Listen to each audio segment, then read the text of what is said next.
Paano maiwasan ang ma-stalk sa FB o iwas stalker? Open FB Lite app, open your account,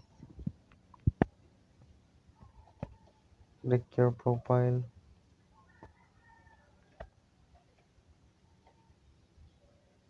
tapos i-click ang 3 dots, horizontal, tapos i-click ang activity log, tapos i-click ang manage your posts, click select all, tapos i-click ang 3 dots vertical,